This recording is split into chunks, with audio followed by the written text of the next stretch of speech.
chage. Abamwe bakunditi preacher, abamwe bakunditi lirika umeya.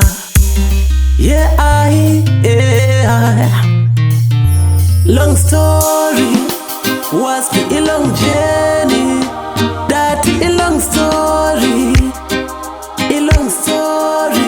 yeah. Mwari ndinokutendani nekundisimudza mukuru vakundisvitsa pandasvika. Yene ndichinzwisisa kuti nguva nemukana ndezvenyu munopa zvakafanira. Ini Mwari ndokutendai nekundisimudza mukuru vakundisvitsa pandasvika. Uye ndakunzwisisa kuti nguva nemukana ndezvenyu munopa zvakafanira. Kana ndikachauka shure kwandakabva, ndinoona nyasha zhinji dzakandiwandira.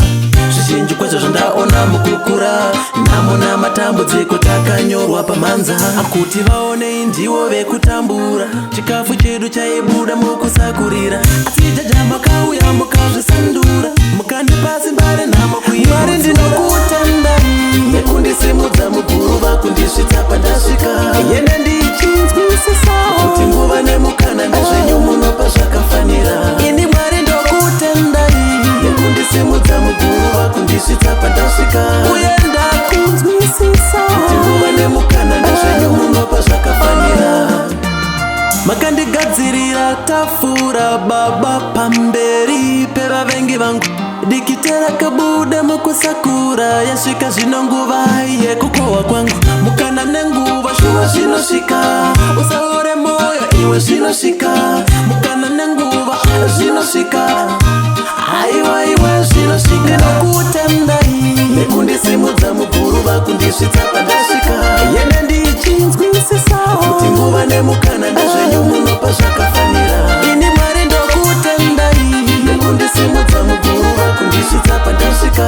Uye ndakunzwisisa kuti nguva nemukana ndezvenyu munopa zvakafanira.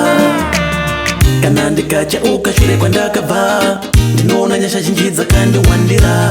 Zvizhinji kwazvo zvandaona mukukura, namona matambudziko takanyorwa pamanza. Akuti vaone ndivo vekutambura, chikafu chedu chaibuda mukusakurira. Asi jaja makauya mukazvisandura, mukandipa simba renhamo kuipa. Mwari ndinokutendai nekundisimudza mukuru vakundisvitsa pandasvika. Yene ndichinzwisisa kuti nguva nemukana ndezvenyu munopa zvakafanira. Ini Mwari ndokutendai nekundisimudza mukuru vakundisvitsa pandasvika.